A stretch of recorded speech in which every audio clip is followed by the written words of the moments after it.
हमारी आदतें हमारे घर और किचन के काम को मैनेज करने में बहुत ही अहम रोल प्ले करती हैं और कोशिश यही करनी चाहिए कि हम अपनी आदतों को पॉजिटिव बनाएं। अगर हमारे खुद के अंदर पॉजिटिव वाइब्स होंगी तभी हम अपने घर और किचन को भी पॉजिटिव तरीके से मैनेज कर सकेंगे।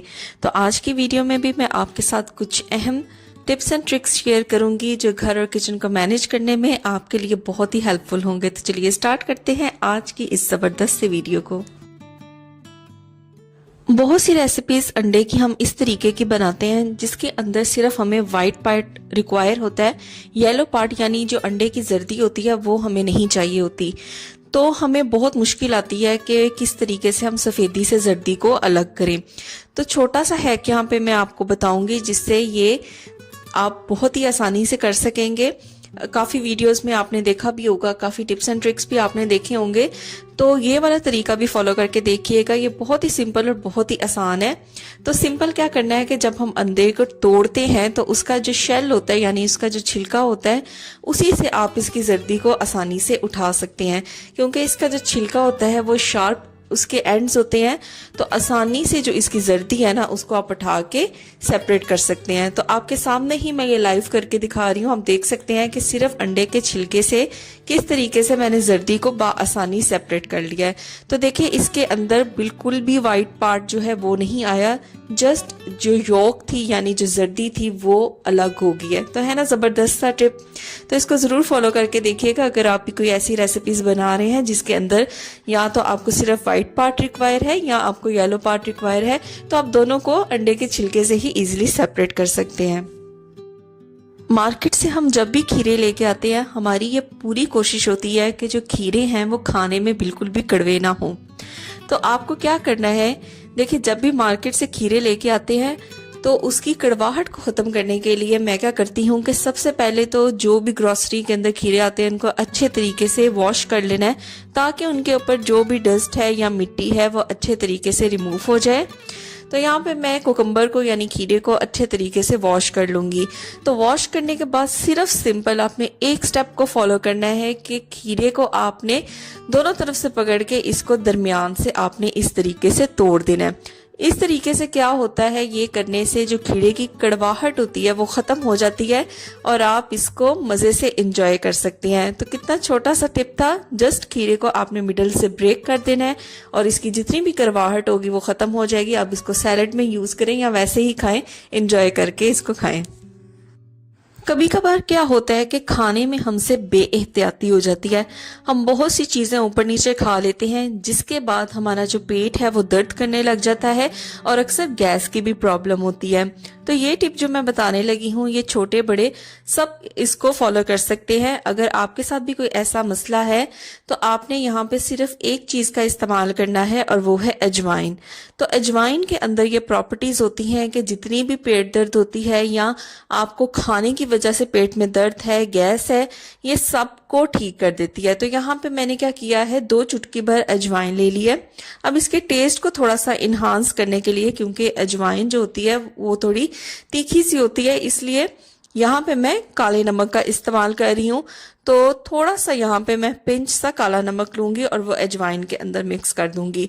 बस अब आपने क्या करना है कि इसको ऐसे ही चुबा लेना है और ऊपर से आपने पानी पी लेना है। तो आप देखेंगे विद इन 10 to 15 मिनट्स आपके पेट की जो दर्द थी वो भी ठीक होना शुरू हो जाएगी और अगर गैस की कोई प्रॉब्लम है तो वो भी ख़त्म हो जाएगी।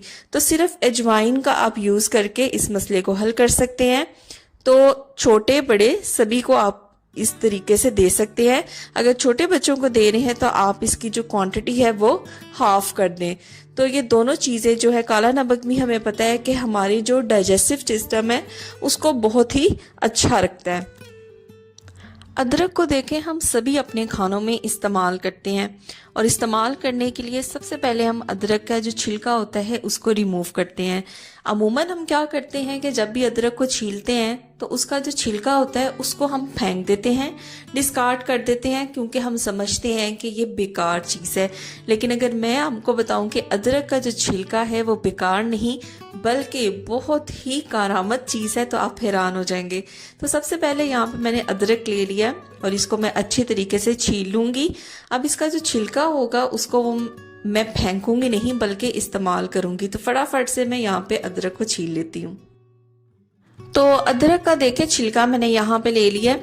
अब इसको क्या करेंगे कि पानी से ना अच्छे तरीके से वॉश कर लेंगे ताकि इसके ऊपर जो भी मिट्टी वगैरह है वो उतर जाए। तो यहाँ पे पानी से मैं इसको अच्छे तरीके से रिंस कर लूंगी ताकि जितनी भी गर्द गुबार है, मिट्टी है, वो सारी इन छिलकों से उतर जाए और ये बिल्कुल नीट एंड क्लीन हो जाए। तो देखिए यहाँ पे इनको मैंने वॉश कर लिया है। अब इन छिलकों को ना हमें करना है ड्राई। अगर तो आपके पास ओवन नहीं तो आप सिंपल तवे के ऊपर भी इसको ड्राई कर सकते हैं। तो मैं यहाँ पे ना इसको माइक्रोवेव करूंगी, तकरीबन आप समझ लें 30 to 40 सेकेंड के लिए मैं इनको माइक्रोवेव करूंगी। माइक्रोवेव नहीं तो आप तवे का भी इस्तेमाल कर सकते हैं। तो यहाँ पे ये देखें मैंने अदरक के जो छिलके हैं उनको माइक्रोवेव कर लिया है। अब ये बिल्कुल ड्राई हो गए हैं, बिल्कुल खुश्क हो गए हैं। थोड़ा थोड़ा मैं इनको हाथों से ब्रेक करूंगी। अब इसका यूज हम कहाँ करेंगे? देखिए अदरक के बहुत बेनिफिट्स हैं। नज़ला, जुकाम, अगर आपको मैदे यानी डाइजेस्टिव सिस्टम की भी कोई प्रॉब्लम है तो उसमें भी ये बहुत ही बेनिफिशियल होते हैं। तो सिंपल आप क्या करें, जो भी चाय पत्ती आप अपने घर में इस्तेमाल करते हैं उस चाय पत्ती के अंदर आप अदरक के इन छिलकों को ऐड कर दें। तो जब भी आप चाय बनाएंगे तो ये अदरक भी उसमें शामिल हो जाएगा और जितनी अदरक की प्रॉपर्टीज हैं, जैसे नज़ले में है, जुकाम में है, मैदे की कोई प्रॉब्लम है यानी डाइजेस्टिव सिस्टम की कोई प्रॉब्लम है, तो वो चाय पीने से वो आपका क्योर होगा। तो ये बहुत ही बेस्ट रेमेडी है। अब कभी भी आपने अदरक के छिलकों को बेकार समझ के फेंकना नहीं।